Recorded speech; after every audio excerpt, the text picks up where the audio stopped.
Hello, ladies and gentlemen, and welcome back to another episode of Stories Around Azeroth with myself, Pete Titans Creed, Nethercoat, and joined, as always, by the most lovable, maybe soon to be a mecha gnome, question mark, man of them all, one Mr. Frazley. How are you, sir? I am doing great. I just changed my voice box, but I need to turn down the echo. Okay, there we go. So yes, I am now in Mecha Gnome, and I will devour all. It's good to see you.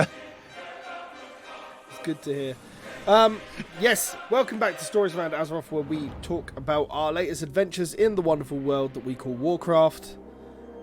Basically what we've been up to and what we're aiming for and how we find the stories themselves are going. So, Mr. Frazley, since we last spoke, what have you been doing in the wonderful world of Warcraft? Well, I'm at the 5 irons now, so the latest is up to level 16, and I got a story on that one. So Yeah, go ahead. I've got a friend, and you were on the call.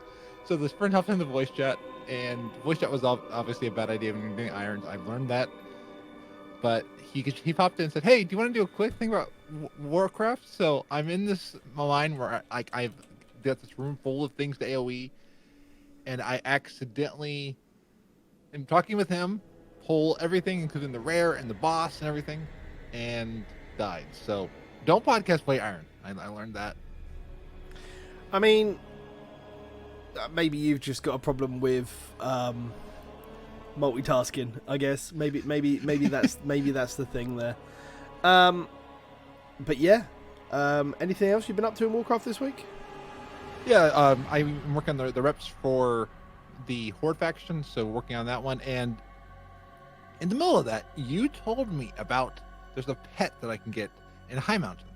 So you told me about Zoom. I took Zoom. So to quote the Disney Channel song, and I got that. So Fragment of Desire is the one, and it slowed it down. So I got the pet, and then finally there is a hut in Drustvar that everyone should go out and loot, because I was talking about how I stole a Power Ranger from Latchkey and how I forged my dad's name in 2nd grade. So one of my friends, Capo, sent me to this hut, and I got the title Fraz, no good, dirty, rotten candy stealer. So I guess it was karma. Is that what that came from, was it? Yep. Because I was talking about all my whole criminal history of what all things I've done. Oh, Jesus. Well, I've not done that yet. I mean, one of my tasks that I still need to do is collect all of the treasures and do all the rares in a lot of the zones. I've still left that to be done, quite frankly, because it's a lot of time to invest, and a lot of time is not what I have a lot. But literally the next day after we recorded the last podcast, I got Zandalari to Exalted. I was so annoyed. It was literally one day away, but there we go. I've had some extra quests that I hadn't done. Turns out Icy Veins has got an option to check a zone and see what quests you haven't finished. So it's helpful if you're missing stuff in Loremaster. I believe before they set it to update to how they did Legion stuff with like quests in a given zone to do the story, and it was just finish X quests in the zone. So that was really useful to use. It allowed me to find some extra bits and pieces and get rep to Exalted, because it was like a couple of hundred away or so and I need another day. So we've done that. I've unlocked the Zandalari allied race, made my Zandalari paladin. Nice. So they see you troll, and exactly. They hate then.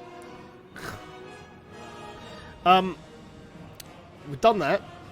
The allied race story is interesting. It wasn't the story I thought it would do, but I've done that, and there's also another part to the Vol'jin line that happens when you're Exalted, so there's that part of the story to do as well when you get there.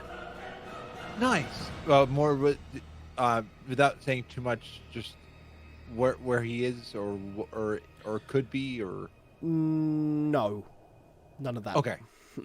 Without spoiling it, really, because you still need to see that. Yes, and I'm that's my goal. That's why I'm doing all the reps on Absolutely. on my horde, because I want that ally race. I want that because the Zandalari trolls look really cool. Yeah, no, they absolutely do. I just like with everything else, I wish there was more customization options rather than say fixed tusks and like give us an option for the, because I think a female troll with the ability to have the long tusks that the male trolls do would be really cool. Yeah. But again, it comes down to just having a wider variety of customization options, which I'm not entirely sure it's doable in the current engine they're using, or requires a lot of time. It would probably come in and they'd have to devote a lot of dev time to doing it, and I think that's where they're not going to bother with it at this point. So it's absolutely a shame. But this, yes, there's one story I want you to share. I know it's not Azeroth, but what did you do this past weekend that was awesome?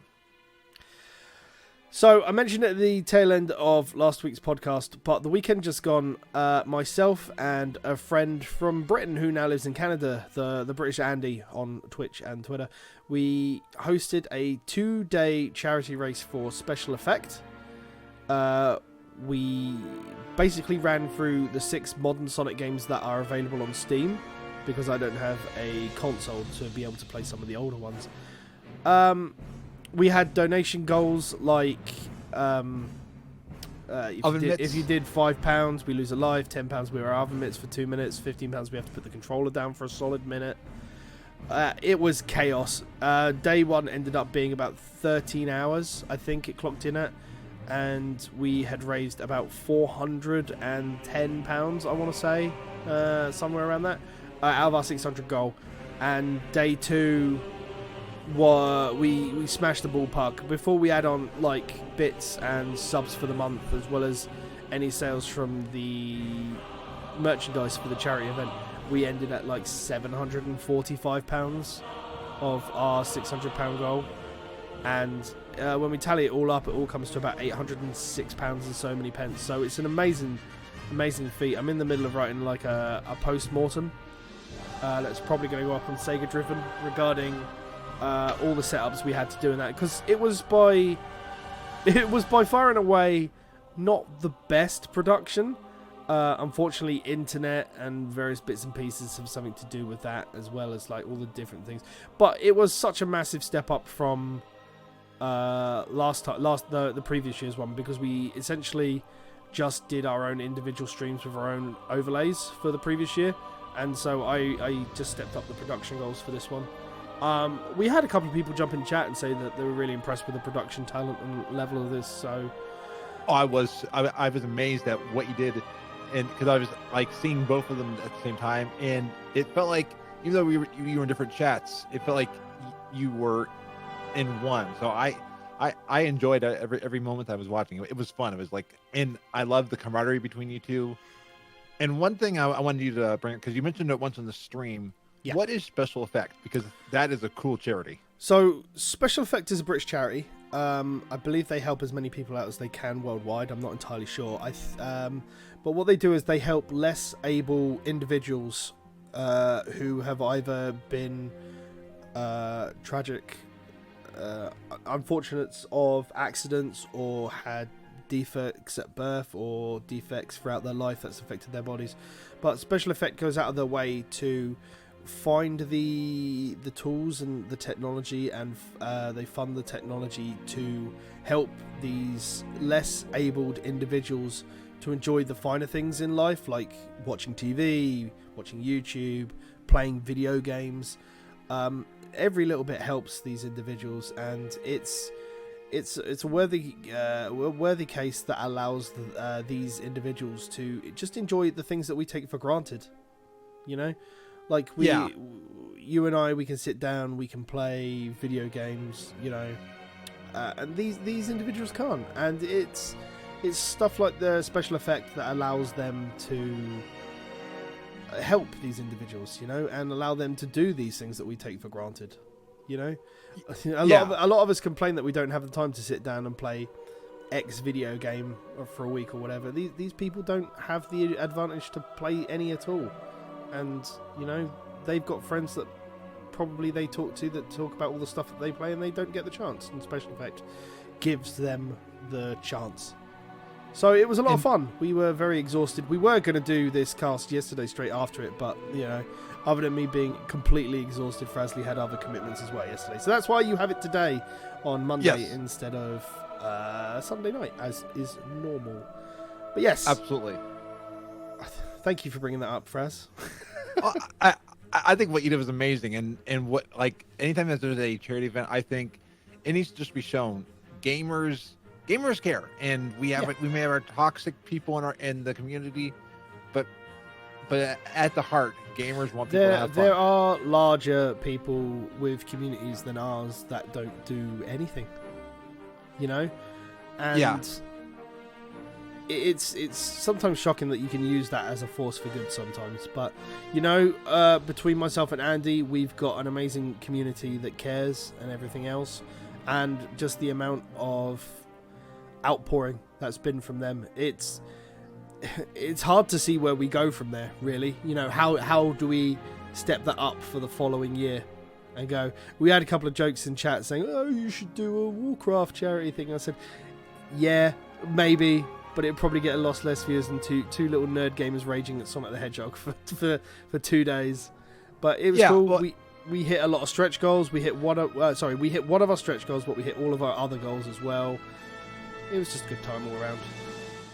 And some of those Sonic games aren't good, so that makes it fun to watch.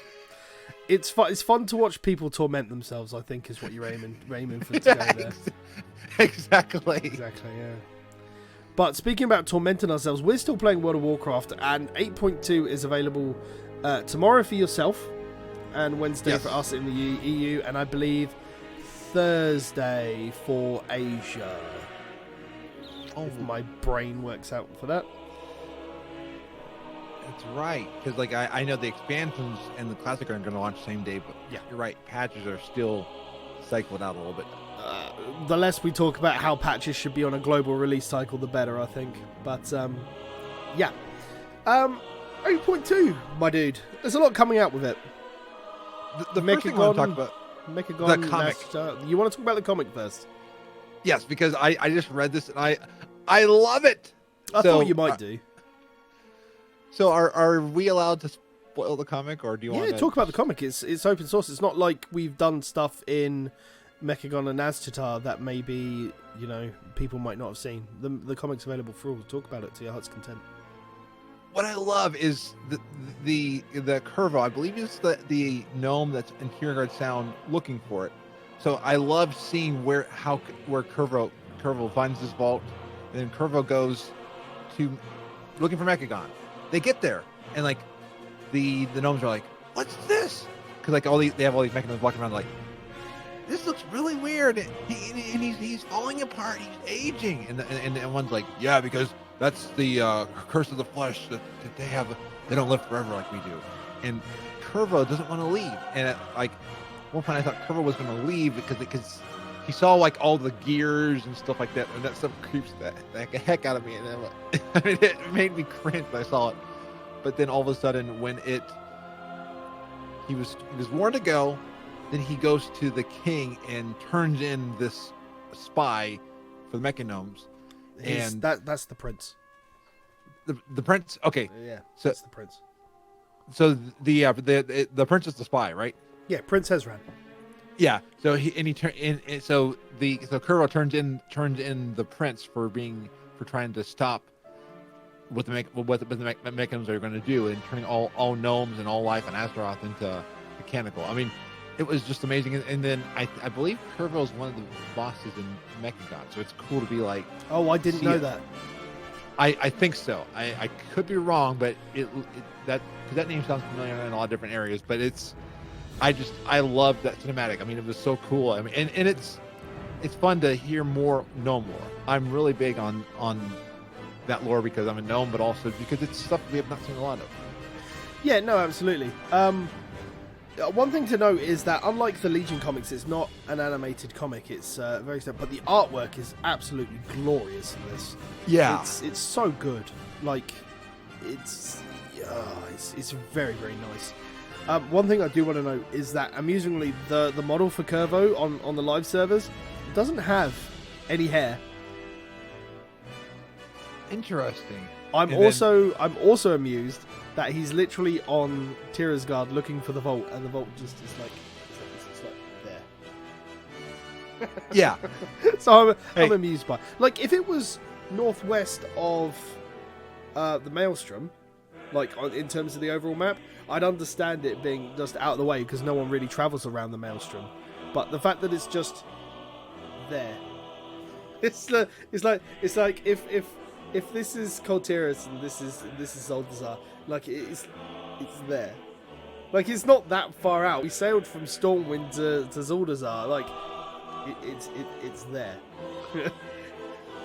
You're talking to the person who, when I'm looking for that hut for that title we talked about earlier, literally spent 10 minutes trying to find the hut. And I was like, it's right there. But yeah, the comic was really good. Definitely opens up more Mechagon lore and everything else, and gives us a reason to go there. Doesn't give us a reason why the vault is open yet. I've heard that, and this is speaking about 8.2. The direction that we go is we go to Naz'jatar, we do that story, then we get the quest to go to Magni, and then we'll find a quest to go to Mechagon. So both stuff's going to open on the day. The content on Naz'jatar seems to be rep/time gated, whereas Mechagon you seem to be able to plow through everything, with the exception of the actual Mega Dungeon doesn't open until July 9th. Yeah, and Mechagon has a lot of secrets around it. I kind of, what I understand, Naz'jatar is going to be your major story hub, but Mechagon is kind of a PvP area because it's like a timeless isle. Yeah, exactly. I mean, and it's going to be kind of a fun diversion to go there, look around at different things. There's stuff I think we'll learn because going back, it's part of that Bionicle, that episode we did a while back. But the gnomes, I believe, are keepers of something, and I think that's one reason why Mechagon is coming out now, is that they're being woken up as a defense mechanism for Absolutely. Azeroth. There was, while we're talking about the gnomes, because we were talking a couple of episodes back about what we were going to get as allied races. It hasn't been widely reported on, but there was a thread that popped up somewhere about a Blizzard dev speaking out on one of the small boards somewhere. And it turns out that if it's to be believed, and it's by the same source that leaked a lot of the Legion info, I believe, or the WoD info, I can't remember. But it seems that mecha gnomes are going to be the allied race for the Alliance. Okay, I could see that. I still was hoping that they would just be a customization option of gnomes because of that choice. Because I'm going to sound very bad, but I'm glad we're getting them. And this is not the same hate that's unfortunately being shown on the Vulpir. It's not. I'm not saying that I hate the idea of mega gnomes. I hate wasting the idea on that. When they could just be a customization option. Vulpir is a whole different race, so I'm all for those. But hey, Blizzard's going to do what Blizzard's going to do, and I'll support it. Yeah, I would have liked for something else, but I think it's more to do with the fact that if the Horde are going to get a short race again in the terms of Vulpira, then the Alliance need to have another short race in the terms of Mechanomes, and I think that's how they've looked at it. Okay, and I could see that logic. Yeah. It's a shame, though, because Vulpira are they're very different in the way they look. It's not like it's like, yes, they're going to have the same animation style as goblins, but if you take a Vulpira to a goblin, they're going to look very different. If you take a gnome to a mecha gnome, with the appendages aside, which are going to mostly be covered by armor, they're not going to look very different, No, and the idea of a customization works better with the comic, because the comic, it's the gnome didn't die, he just got turned mechanical. Mm-hmm. So it does play into who is running King Mechagon. Because I know we've wondered, is Sylvanas or Xal'atath or something, is something controlling those? It does make you wonder who's running the Mechanomes And is it truly the Mechanome under their own idea, or are they being influenced by something else? I mean, the way that a lot of Azerothian stories work is that there's always something behind the scenes, you know. Yeah. But from the reading of the comic itself, it makes it seem like it's all just King Mechagon just doing his own thing, you know, which is cool. It's nice to have it's nice to have a story which doesn't turn around to be old god lol. But yeah, to be fair, I don't see why an old god would want everybody to be mechanical anyway. And you know, it could actually be a really cool thing about like being too conservative. I'm not trying to say like, I mean just on that ideology, and it could be like you're against any sort of progress, any sort of change, any sort of flex. So it could be a cool play on that, because they've done stories about ideologies in the world before, and I think it's cool if that is one way that it plays it out. Yeah, you're not wrong. It could be true. I mean, we'll have to see how it plays out. Like literally, it's literally for tomorrow for you. Yeah. So I mean, obviously, I presume you don't have as much free time as I do. Understand? No, and especially this week is a bad week, and then next week's. So I'm gonna be. Yeah, I know it's like coming out the time that I'm like my free time this whole next 2 weeks is. So I'm going to be doing as much as I can the next few days, and then I'm going to live vicariously with everybody. I'm basically, I said to myself, I don't care if I get spoiled because I want to know. I mean, you're not going to have to worry about raid. You don't raid, do you? To any point. So I mean, a lot of your spare time is spent doing whatever you want. So I assume that your Iron Man, whatever, is going to be put to the side, and you're going to focus on Mecha. I presume you're going to put all your time to Mechagon first. I was thinking that, and I'm going to basically do the irons when I'm feeling burnt out on it, because it's so like I'm going to try to not do everything, because if I burn and rush through it, I'll have nothing to do.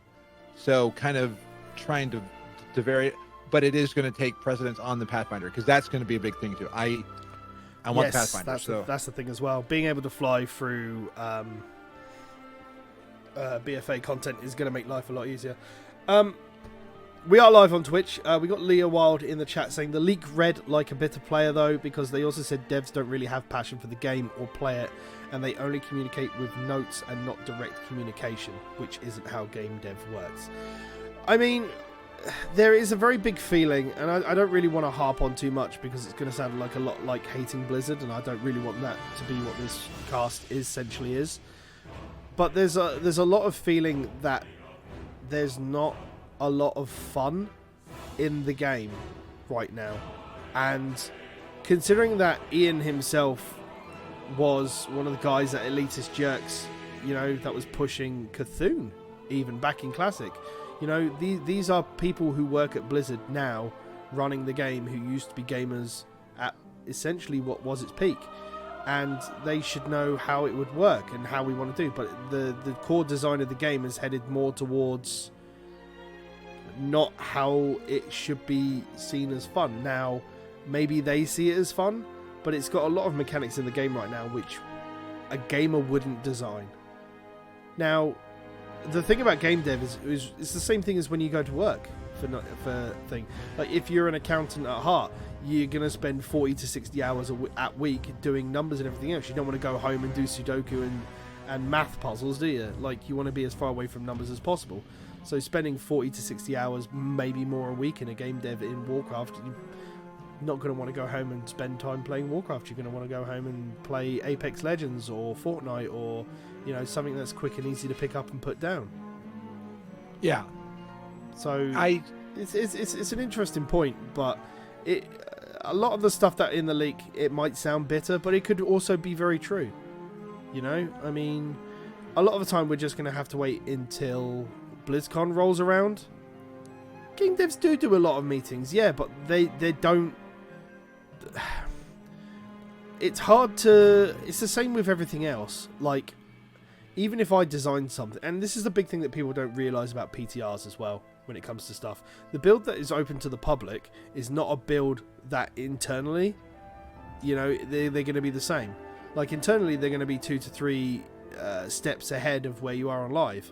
And it's there to see if they catch anything that's not already been there, or to see how people react to stuff that Blizzard themselves haven't thought about.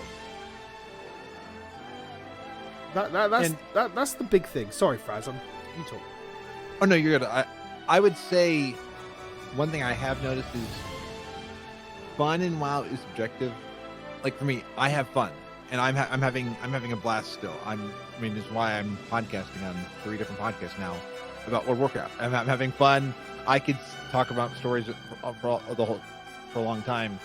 I do see. I think one thing Blizzard struggles with is how open they are in the communication.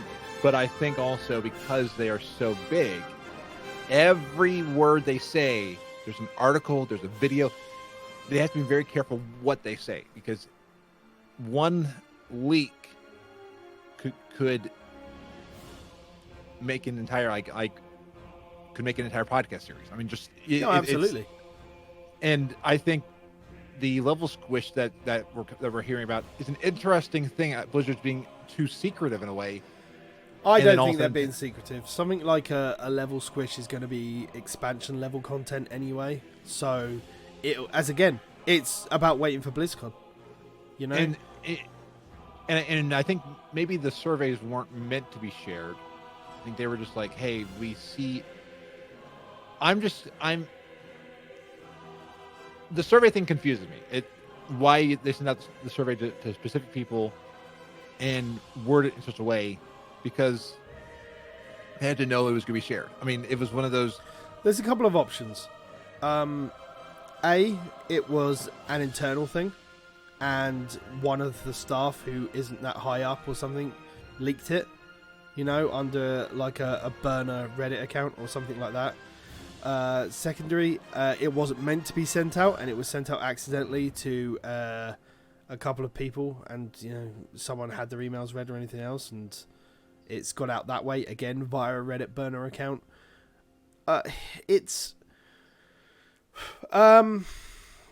There are a couple of options. I feel it was meant to be more of an internal thing that wasn't ready to get sent out just yet. It feels like it was meant to be a survey that went out post BlizzCon, or to BlizzCon attendees. I could see that, yeah. Because the way the whole setup looks like it's something to do with the BlizzCon app and just the way it feels and that it comes across. So it makes me feel like it was meant to be a post BlizzCon thing.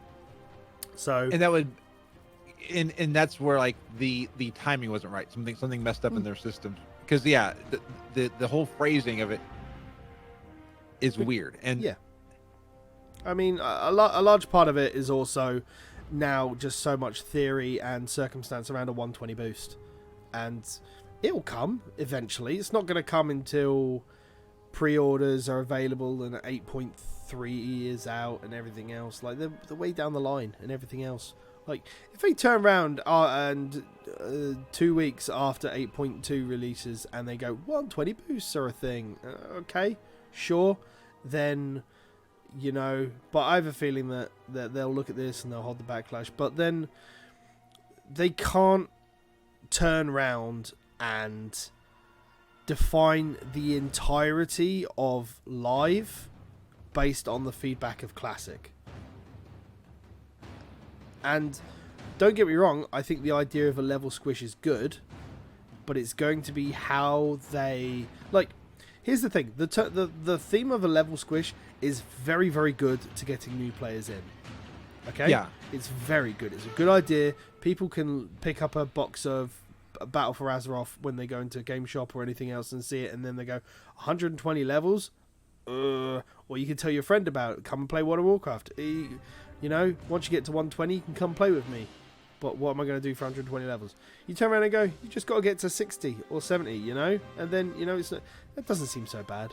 But what if they turn around and go, we're reducing the level to 60, but in order to do that, we have to drastically reduce the amount of XP you get off everything, because we still want you to go and see all the content. No one's going to want that.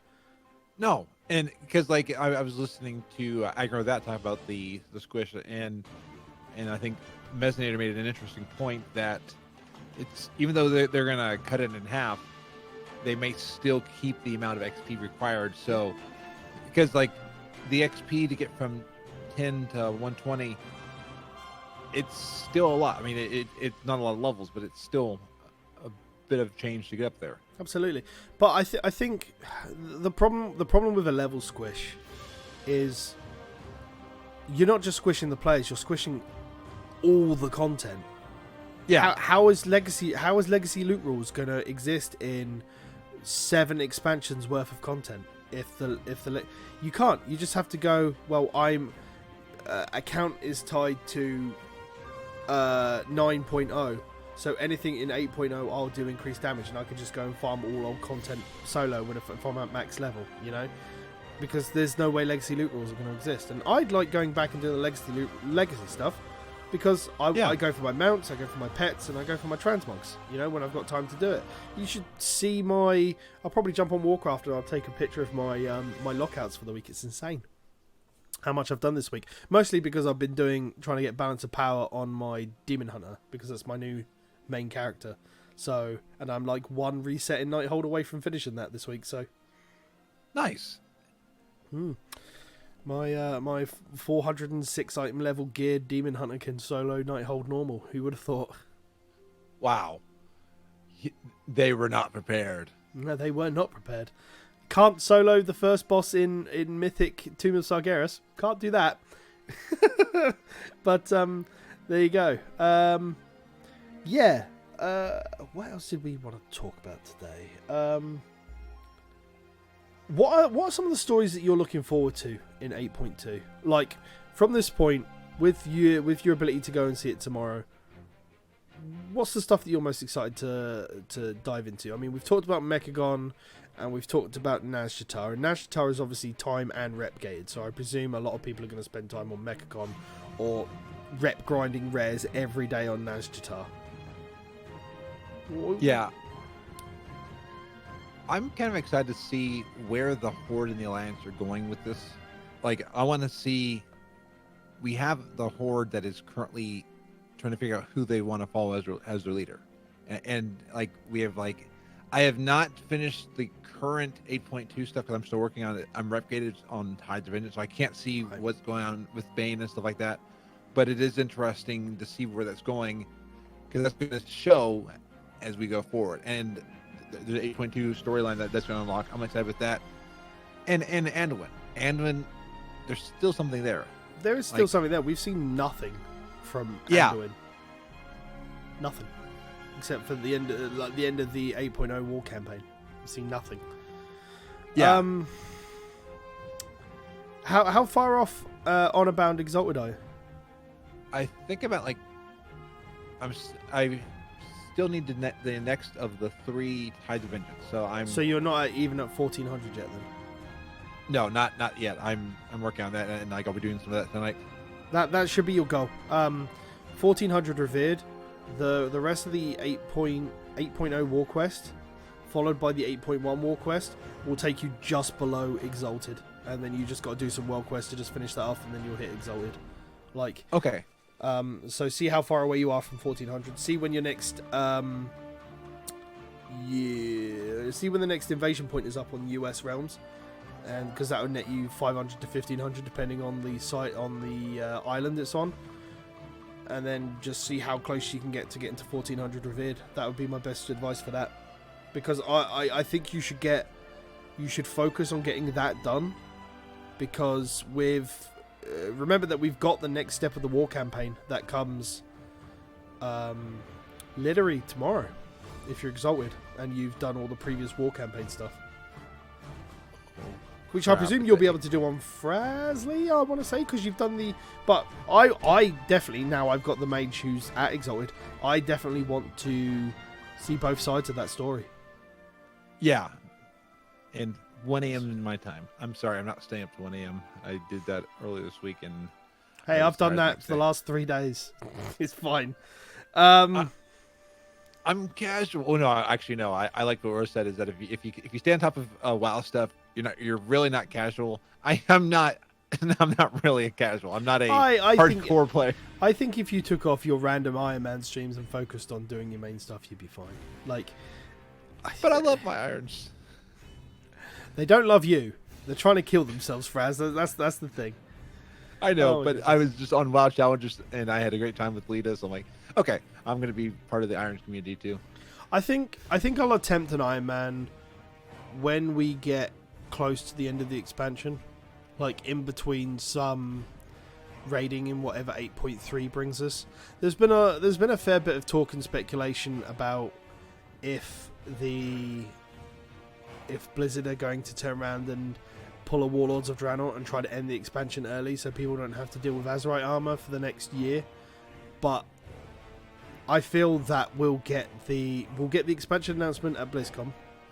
We'll get 8.3 in January, and then after the Mythic race is done in 8.3, then they'll release the they'll start doing beta, like closed beta into open beta, and then we'll have 6 months, because I reckon they're quite far along with that right now.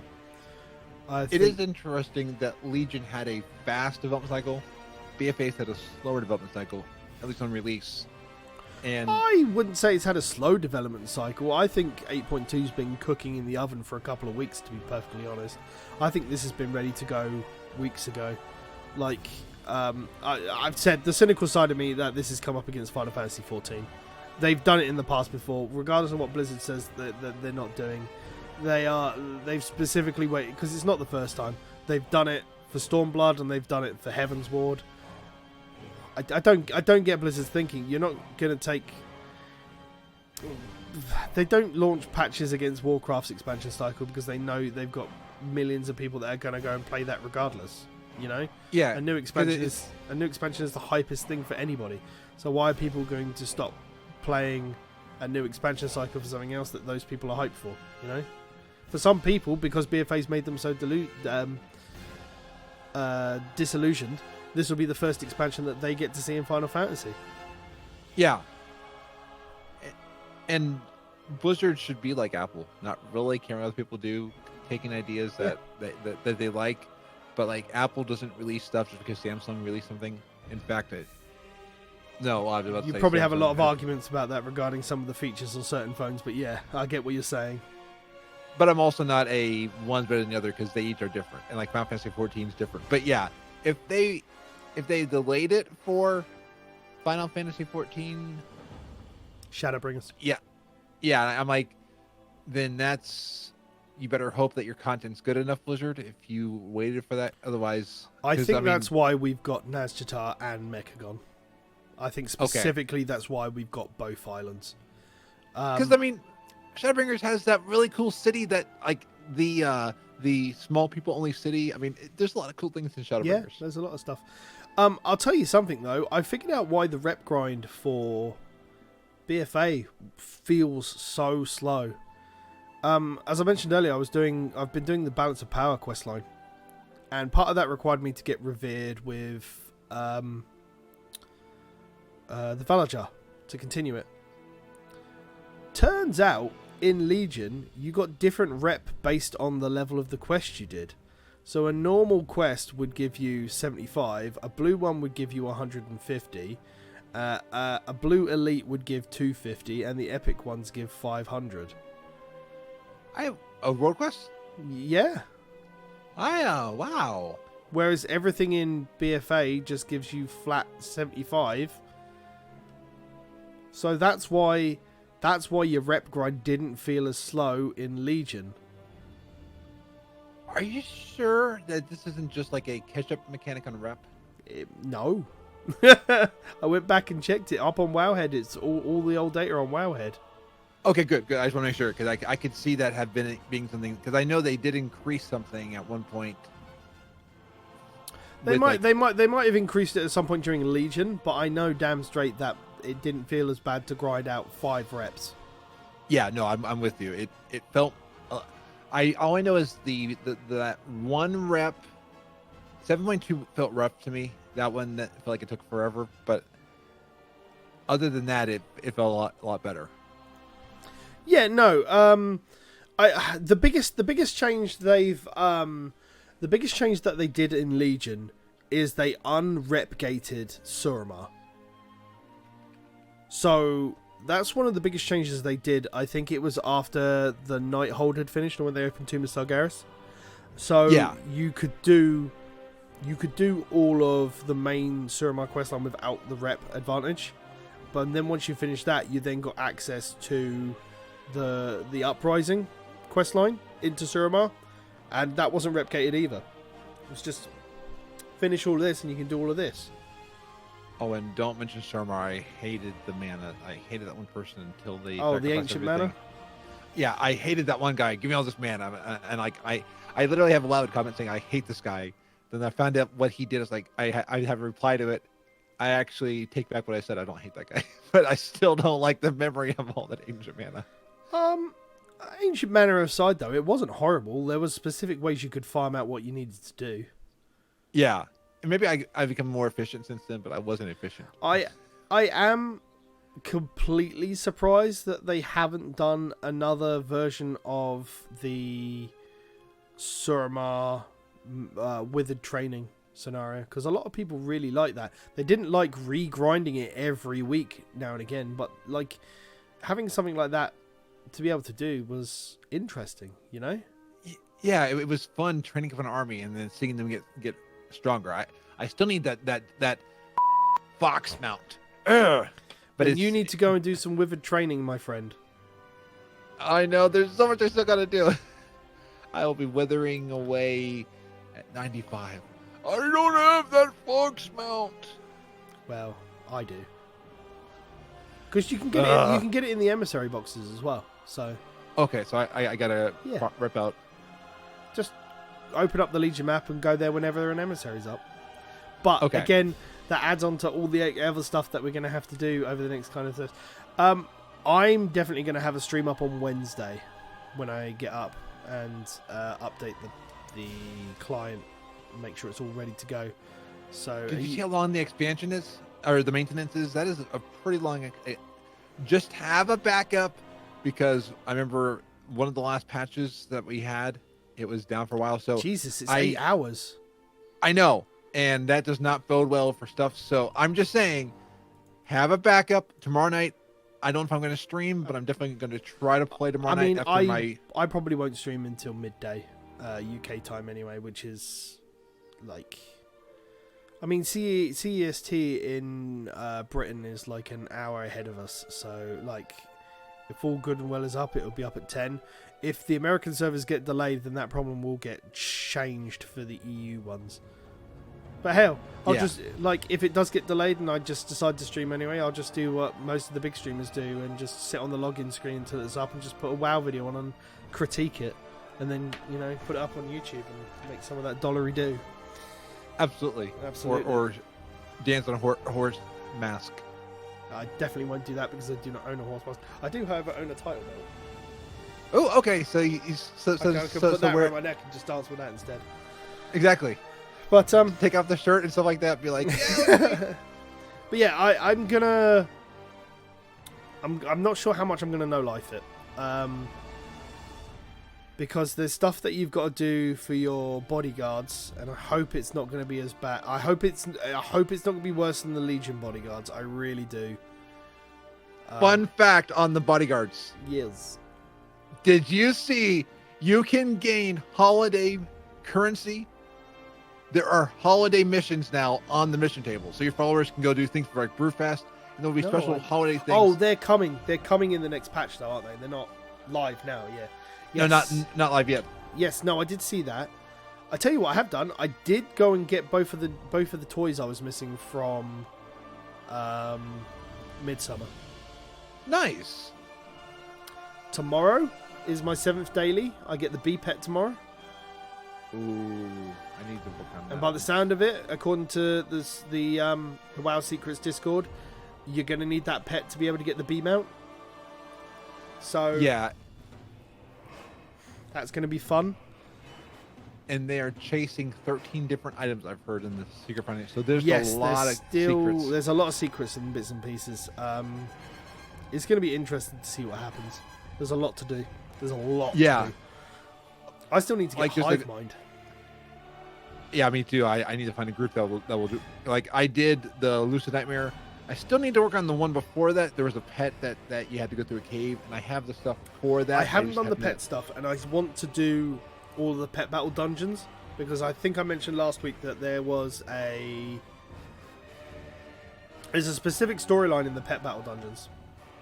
I started work on the Brawler quest line as well, because there's some actual main story stuff in there, and to do with the Trial of Style and everything else. So there's some interesting bits, and there's some interesting lore tidbits around the world and everything else. So it's interesting what we're going to find out. But yeah, I'm going to be streaming as much as I can get away with on Wednesday, to be honest. Yeah, and this is a week I don't know how much stream I'm going to get because of all the things going on. So Life, yeah, how dare you? I know. But yeah, I mean, at least you'll get to do that, and we can talk about the opening stuff and how you found it. Hopefully, if you find time, we might be able to talk about the war scenario stuff once you've seen the end of it. We'll see how it goes. But I think that should do for the time this week, I think. We covered all the topics I want to talk about, unless there's anything else you want to bring up. Nope, I think we talked about a lot of this stuff, and like just perused the patch notes. I found some cool stuff, like sound will now change based off how high up you're flying. So they're doing a lot of cool things, and there's way more than we could cover here. I mean, that's the fun thing, is that they are putting in a lot of quality of life changes. Absolutely. I just want them to put time in to do the big quality of life changes that I'm interested in. You know, Yeah, like I know. proper customization options, more account friendly stuff. You know. Oh, there's a mount. It's an ATV, and you can dye it. So you. So I mean, we are getting closer to dyes. Yeah, maybe. I mean, the closest we came to this was the dual crafting pets back in Mr. Pandora, but where you could craft all the individual colours. Okay, yeah. Whereas this is just going to be one mount that you can just change the colour of. And then someone told me that they did that earlier with the hunter pet, that you picked up the paint can, and whichever one you picked up was the color that it was. I didn't know that. Interesting. Yeah. It's over in Siege. You go through, pick up everything, and then that's what you get. Interesting. I went into Siege to tame not Undaster, the other one. But there's something else. Hunters can actually tame all the dinosaurs with the armor on in the new patch. Yes, yeah, which is good. Nice. Can you imagine walking around with a Horadon? Yeah, the battle cannons and everything else. Oh, that would be so cool. Yeah, so you'll get to look around to all of those dinosaurs plodding around and making noise tomorrow as well. But yes, thank you very much for watching and listening, ladies and gentlemen. If you've caught us live on twitch.tv/Project Phoenix Productions, if you've caught the YouTube video at youtube.com/Project Phoenix Productions. Mr. Frazley, where can they find you on the internet for those people that don't know who you are? I'd say the best place to find me is at gnomepodcast.com, because there you get to see me and all of the awesome guests like this that I just had on, Pat Crane who I've on, so and Mr. Titan's Creed, who was on a few episodes back. Who? So yeah. Me? Yeah. Yep. You sexy beast, you. Yep. Me, sexy beast, me. Anywhere else? And where can they find you? Where can they find me? Well, hopefully they're already following me, since they're listening to this on my YouTube channel or my Twitch. But if you do not know where to find me, you can find me on Twitter at Titans Creed or at Gaming Phoenix. Titans Creed is my personal one. Gaming Phoenix is the more gaming related one. As I've said before, you can find me on twitch.tv/Project Phoenix Productions. I'm there definitely 5 days a week, maybe 6 to 7, depending on how my schedule frees up on those other 2 days. And you can find this podcast specifically every week on youtube.com/Project Phoenix Productions, as well as some other gaming content. Thank you very much for watching and or listening, ladies and gentlemen, and hopefully we will be back next week. No, not hopefully, we will be back next week, hopefully with more stories around Azeroth. Thank you very much, and we will see you next time.